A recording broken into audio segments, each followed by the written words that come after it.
Hello ghostly army, कैसे हैं आप सब। तो मैं आशा करता हूं कि आप सभी को डेली वीडियोस पसंद आ रही होंगी। एंड 22 अप्रैल को द कॉन्जरिंग 3 यानी कि the devil made me do it का ट्रेलर आया है और इस वीडियो के अंदर हम इस ट्रेलर को ब्रेक डाउन करने वाले हैं। ये फिल्म ट्रू इवेंट से इंस्पायर्ड है जो कि 4 जून 2021 को थिएटर्स एंड HBO Max पर रिलीज होने वाली है। इस फिल्म को डायरेक्ट किया है माइकल चावेस ने, जिन्होंने the curse of la llorona को भी डायरेक्ट किया था। बात करें पहली 2 कॉन्जरिंग फिल्म्स की तो उनको जेम्स वॉन ने डायरेक्ट किया था। ये film famous paranormal investigators Ed Warren and Lorraine Warren के एक केस पर आधारित है। ट्रेलर के अंदर हम Patrick Wilson and vera Farmiga को एड एंड लोरेन के रूप में देख पाएंगे। इस फिल्म की कहानी आर्नी जॉनसन नाम के एक आदमी के ऊपर है जिसने अपने ही लैंडलॉर्ड यानी कि मकान मालिक को ही मार डाला था। मर्डर के बाद में पुलिस को आर्नी सेमी कॉन्शियस स्टेट में मिला था, जिस चीज को हम ट्रेलर में भी देख पाते हैं। यहाँ पर आर्नी का ये दावा था कि उसे कुछ याद नहीं है और उसको ऐसा लग रहा है कि उसने किसी का मर्डर किया है। अब रियलिटी में 16 फेब 1981 को 19 साल का आर्नी जॉनसन अपनी 26 साल की गर्लफ्रेंड डेबी के साथ में लंच करने गया था। डेबी की कजन मैरी जो कि 9 साल की बच्ची थी वो भी वहाँ पर थी। सिस्टर्स वांडा एंड जेनिस भी वहाँ पर थे। इन सबको उस दिन आर्नी का बिहेवियर ऑड लगता है, लाइक वो एक अलग ही आदमी हो। आर्नी एंड डेबी के बॉस कम लैंडलॉर्ड एलन बोनो भी उनके साथ थे, यानी कि वो भी लंच कर रहे थे। लंच के दौरान एलन एंड आर्नी दोनों हैवी ड्रिंक करते हैं। ड्रिंक के बाद में एलन मैरी को हैरेस करने लगता है। आर्नी को इस चीज से काफी ज्यादा गुस्सा आ जाता है एंड इन दोनों में फाइट हो जाती है।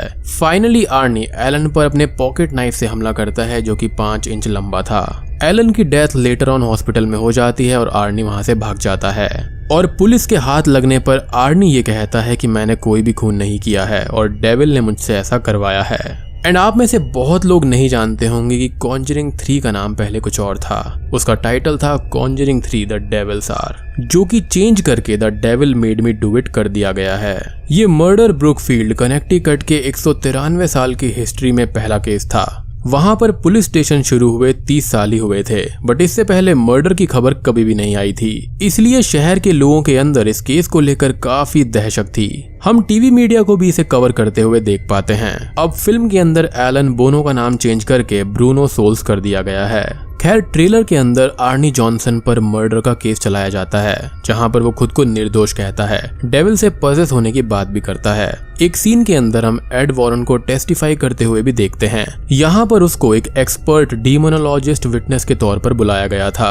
आर्नी के डिफेंस लॉयर ये प्रूव करना चाहते थे कि डेविल सच में है। यदि कोर्ट गॉड में विश्वास रखती है तो उसको डेविल में भी विश्वास रखना होगा। अब मैं आपको बता दूं कि US के हर कोर्ट में लिखा होता है इन गॉड वी ट्रस्ट, मतलब कि कोर्ट गॉड के अस्तित्व पर यकीन रखता है। लॉयर की ये थियोरी थी कि गॉड है तो डेविल भी है, डेविल है तो पोजेशन है और पोजेशन है तो आर्नी विक्टिम है और उसने ये मर्डर नहीं किया है बल्कि उससे ये करवाया गया है। और यहाँ पर डेविल रियल में मर्डरर है ना कि आर्नी। इसलिए लॉयर कई सारे एविडेंसेस विटनेस को भी पेश करता है। हम मर्डर वेपन्स को भी देख पाते हैं। खैर, आगे हम पुलिस को अपनी इन्वेस्टिगेशन करते हुए देखते हैं। हम एक घर देखते हैं और उसके पास एक लेक भी होती है। पुलिस की मदद एड एंड लोरेन कर रहे होते हैं। कई सारे पुलिस ऑफिसर्स यहाँ पर स्केप्टिक थे। अब यहाँ पर आर्नी की गर्लफ्रेंड डेबी ग्लैडजेल को भी यही लगता है कि आर्नी पजेस्ड हुआ था और हम ये सारी बातें उसको पुलिस को बताते हुए भी देखते हैं। आगे हम डेविड ग्लैडजेल नाम के एक बच्चे को देखते हैं जो कि डेबी का छोटा भाई था। वो अपने वाटर बेड पर सो रहा होता है और उसके बेड पर हम हल्के से किसी डिमोनिक फिगर के फेस को भी देखते हैं।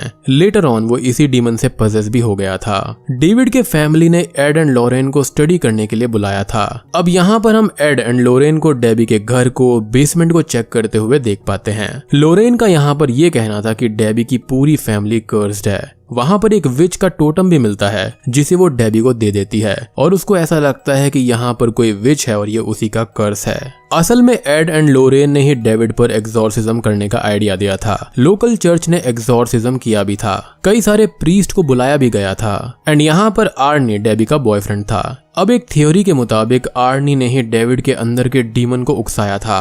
उसने उसे पजेस करने का चैलेंज भी दिया था। इस चैलेंज के बाद में डेविड ठीक तो हो गया पर आर्नी में डिमोनिक सिम्टम्स दिखने लगे थे। अब आगे ट्रेलर के अंदर लोरेन को पुलिस डिटेक्टिव सार्जेंट क्ले से बात करते हुए हम देखते हैं। अब सार्जेंट क्ले यहाँ पर एक रैशनलिस्ट होता है और वो ऐसी भूतिया चीजों पर विश्वास नहीं रखता था।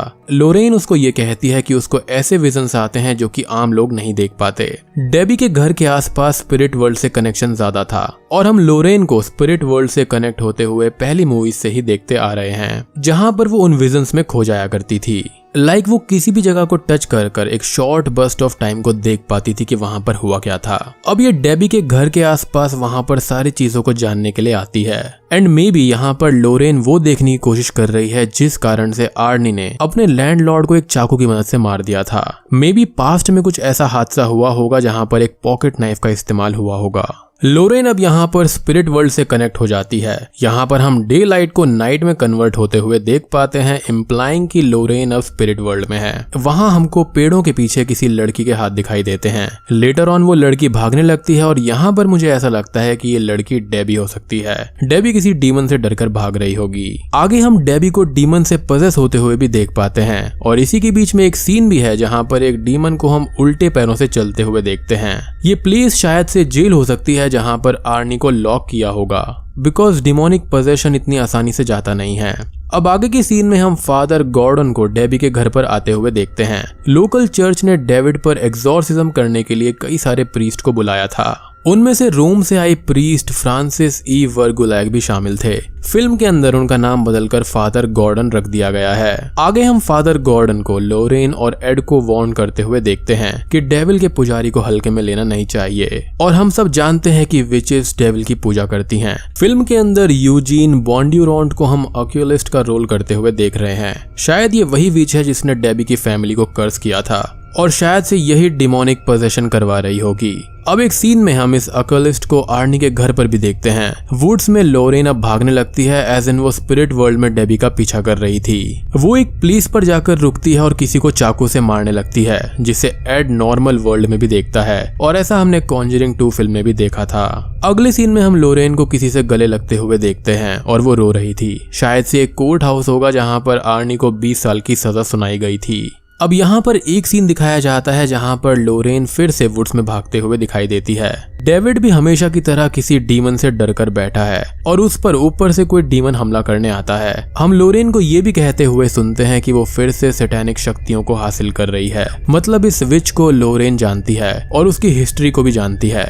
कहीं यहाँ पर बैथशिबा और नन का रोल तो नहीं है। खैर अब हम उस विच को देखते हैं जो कि एक पुराने खंडर जैसे प्लेस में थी। वो एक सैटेनिक रिचुअल करने की तैयारी में है। उसके सामने एड जैसा एक शख्स है और अगले सीन में हम लोरेन को एड की ओर भागते हुए देखते हैं, बट रास्ते में ही वो विच में कन्वर्ट हो जाती है और वो आकर एड पर कुछ लाल पाउडर फेंक देती है।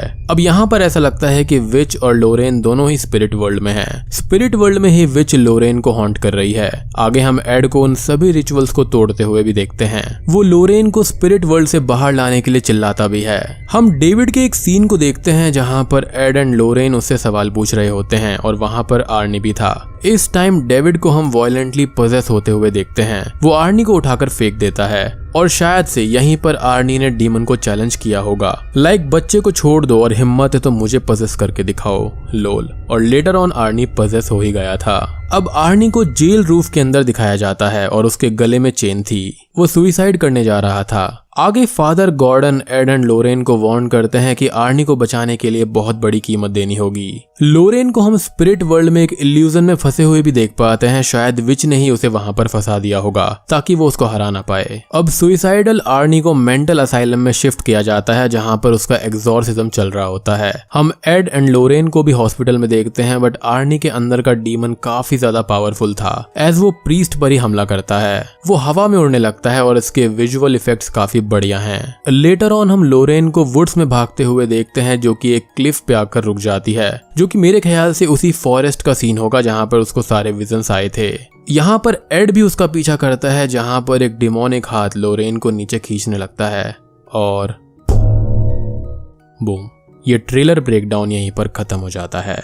अब दोस्तों क्लियरली ये इस साल की सबसे बढ़िया हॉरर फिल्म में से होने वाली है एंड काफी बड़ी बजट की फिल्म भी होगी, एज इसको काफी कड़ी मेहनत से बनाया जाने वाला है। इवन दो ये ट्रू स्टोरी से इंस्पायर्ड है, लेकिन इसमें काफी सारा फिक्शन ऐड किया गया है एंड ऑब्वियसली फिल्म्स के अंदर थोड़ा मसाला लगाना पड़ता है। एंड बात करें कॉन्जरिंग 2 की, तो वहां पर वेलक की स्टोरी पूरी तरह से फिक्शनल थी और यहाँ पर विच की स्टोरी फिक्शनल है।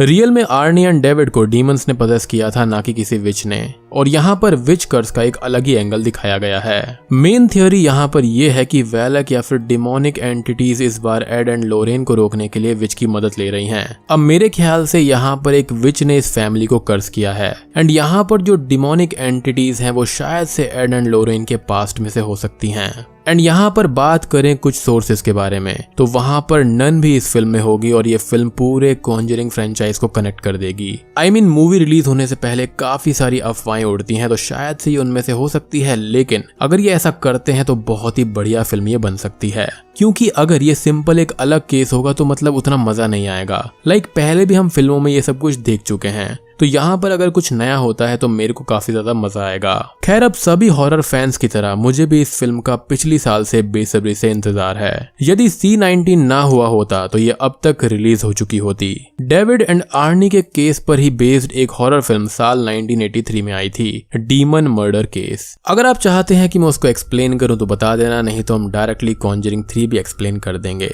एंड मेरे ख्याल से हम उसको एक्सप्लेन कर ही लेते हैं, क्योंकि जब कॉन्जरिंग 3 आएगी और जब मैं उसको एक्सप्लेन करूंगा तो यहाँ पर हम दोनों में डिफरेंशिएट कर पाएंगे कि कितना अलग है। अब बात करें आर्नी की, तो उसको 5 साल के बाद ही रिहा कर दिया गया था for his good behaviour and Debbie ने उससे शादी भी की थी। उसे हमेशा ऐसा लगता था कि आर्नी इनोसेंट है। एंड आप अगर मेरी पर्सनल ओपिनियन पूछते हैं तो यहाँ पर आर्नी मर्डरर था, क्योंकि उसने काफी ज्यादा हैवी ड्रिंक कर रखी थी। डीमन की बात तो छोड़ दो, ड्रिंक करने के बाद में अच्छे होश में नहीं रहते एंड क्या करते हैं क्या नहीं करते कुछ भी याद भी नहीं रहता।